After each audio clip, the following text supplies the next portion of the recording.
Quando Flávio Bolsonaro foi denunciado por desviar dinheiro da Assembleia Legislativa do Rio de Janeiro, o menos emotivo dos filhos de Jair chorou.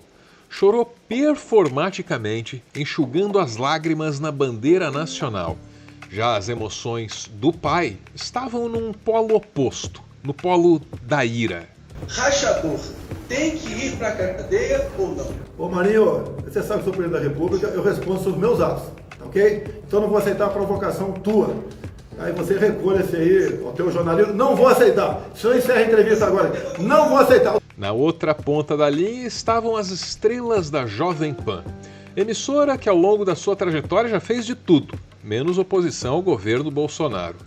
Logo, comentários mais contemporizadores da prática da rachadinha começaram a ser ouvidos. Rachadinha não é roubo, é peculato. Adriles, pelo amor de Deus. Peraí. É crime, é crime. A justificativa moral da rachadinha foi uma missão para Adriles Jorge. Você faz uma combinação com ele, de esquema. comum acordo, o cara devolve um dinheiro que você paga a ele pra dar o salário e pra dar o emprego a ele. Isso chama-se peculato. Claro que você tá roubando do erário público, Adriles. Não, você não... E ninguém jamais poderia dizer que Adriles não se esforçou naquela ocasião.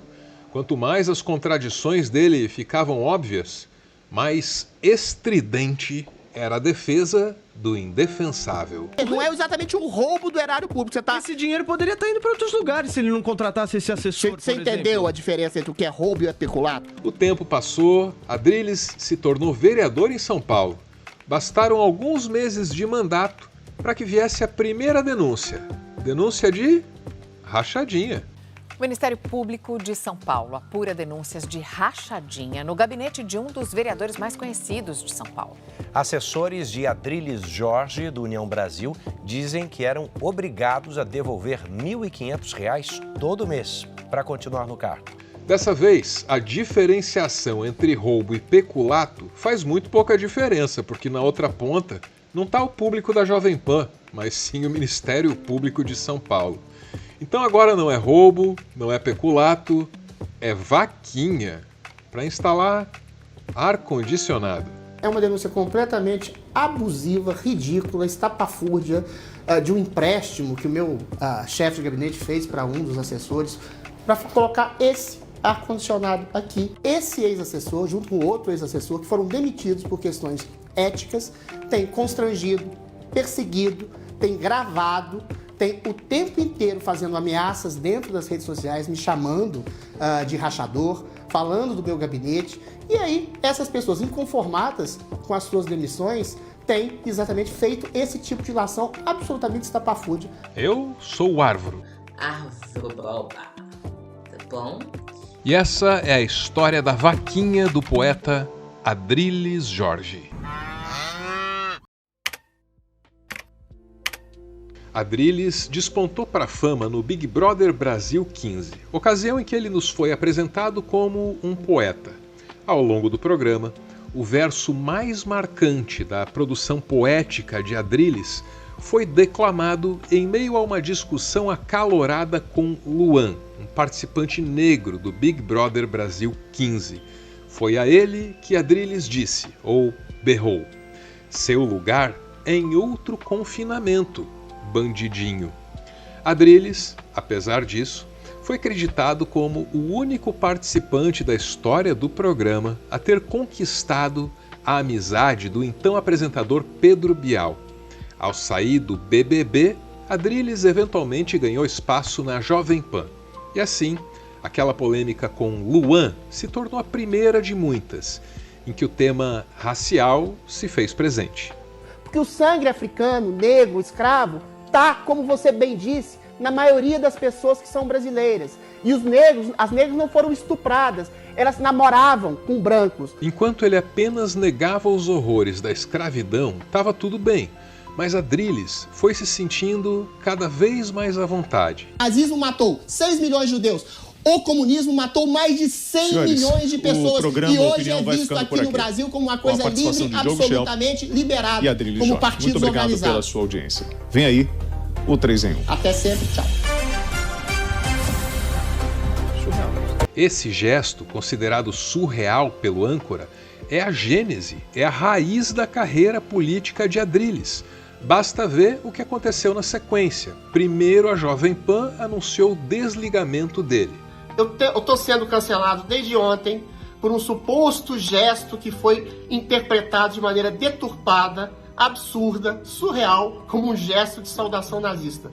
Um tchau que eu faço ao final do programa Opinião, em que digo tchau e até sempre. E é claro que com o desligamento veio uma belíssima e eloquente nota de repúdio. O Grupo Jovem Pan repudia qualquer manifestação em defesa do nazismo e suas ideias. Somos veemente contra a perseguição a qualquer grupo por questões étnicas, religiosas, raciais ou sexuais. Mas 40 dias depois, ele foi readmitido pela Jovem Pan. E o que fez o Adrilles nesse período de geladeira? Ele começou a mexer os pauzinhos para agilizar uma carreira política para ele. O Sakamoto até comentou aí, o colunista que foi demitido da Jovem Pan, o Adrilles Jorge, né? E agora ele negocia com o PTB uma candidatura a deputado. Ele que fez aquele gesto aí que foi associado a um gesto nazista, né? Acabou com a demissão do Adrilles Jorge.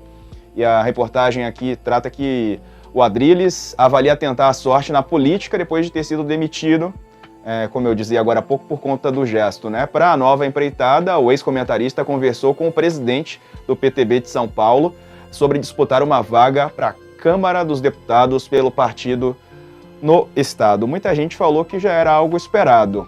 No fim, o famoso gesto foi benéfico para o Adrilles, que ainda pôde contar com a Jovem Pan para anunciar a filiação dele ao PTB. Quem é teu time político que vai te apoiar lá e você vai parar de ficar viajando na poesia? O Cunha do meu partido. Então você vai ligar pra ele? O Cunha Quem tem lá. Quem tem teu apoio? O Cunha do meu partido. E não, você não entendeu errado. Ele está falando do Eduardo Cunha. Eduardo Cunha, padrinho político de Adrilles Jorge. É isso aí que você entendeu mesmo. O Cunha também é um gênio político, tem lá seus pecados, suas acusações, pode ter seus arrependimentos, mas eventualmente é um homem que impeachmentou a Dilma, um homem que proibiu o aborto, que até veio essa pauta hoje de maneira visceral. Convém lembrar do mentor de Adrilles no momento em que os ex-assessores o acusam de fazer rachadinha com a verba de gabinete. Segundo a denúncia, o esquema acontecia no gabinete do vereador do União Brasil. Este homem foi assessor parlamentar por 7 meses. Ele diz que recebeu uma proposta para devolver parte do salário que seria repassada para a equipe do vereador. O chefe de gabinete chama Célio Rodrigues. Ele, quando me ofereceu o cargo, ele falou que era para mim fazer um pagamento para ele todo mês de R$ 1.500. E aí eu não aceitei e ele recuou. Ele não aceitou, mas disse que outros assessores concordavam com a prática. Nesta conversa, um deles confirma entregar o dinheiro. Mas antes disso, ele já tinha me falado a respeito da rachadinha. Uhum. Ele continua te exigindo isso aí? Não, agora não mais. Quando parou? Esse mês? O mês passou por isso. Mas por que ele parou? Porque as coisas estão apertando. E quem denuncia o esquema diz que sim, Adrilles sabia de tudo. O ex-assessor que fez a denúncia explica qual era a justificativa apresentada. Era para usar para guardar dinheiro para a campanha do Adrilles. Ele diz que chegou a relatar o caso ao vereador.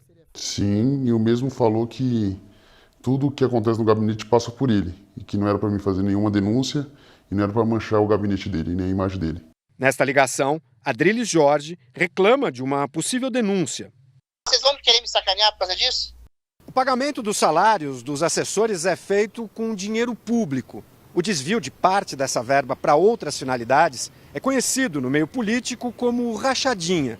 O Ministério Público já abriu um procedimento para apurar as denúncias. Como você viu no início, Adrilles diz que o dinheiro não era para a campanha, era uma vaquinha para o ar-condicionado. Mesmo assim, ele escolheu exonerar o chefe de gabinete, que, de acordo com a denúncia, seria o gerente do esquema.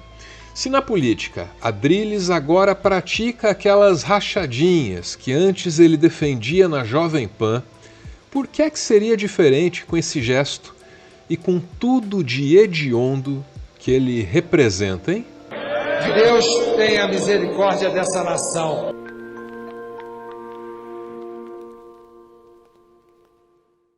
Ponto final em mais um textão expressando a convicção de que até a pluralidade de ideias deve ter um limite estabelecido. Algumas ideias se tornam perigosas na medida em que negam o direito à existência de todas as outras. Dito isso, bora ouvir os apoiadores desse canal, que se reúnem no grupo, mandam áudios e a partir disso nasce o finalzinho, ou PS, do textão.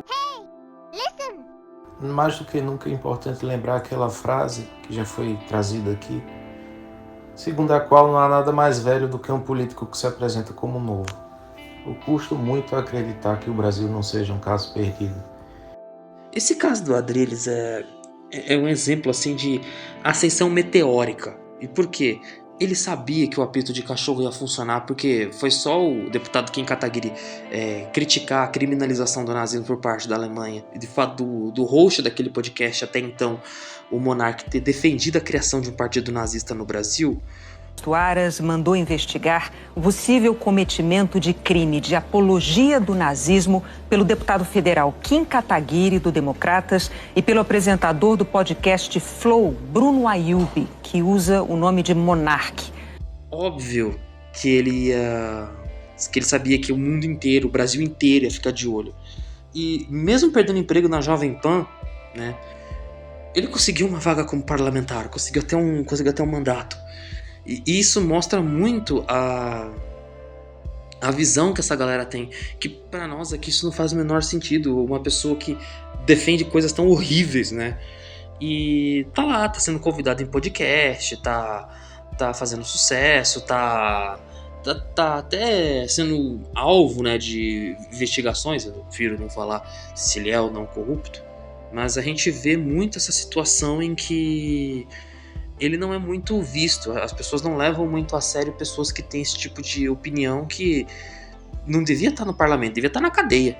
E me causa um certo regozijo quando eu vejo esse tipo de coisa vinda do estado de São Paulo, que é um estado que contém uma população em boa parte tão preconceituosa quanto aos eleitores do Nordeste.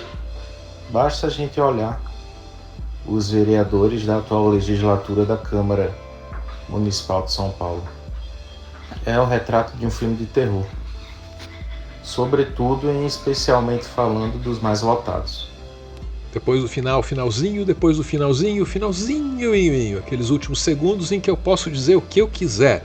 E eu quero mandar um beijo e um abraço pro Daniel e pra família dele, que eu encontrei na fila de uma loja de insumos de informática, papelaria e tal.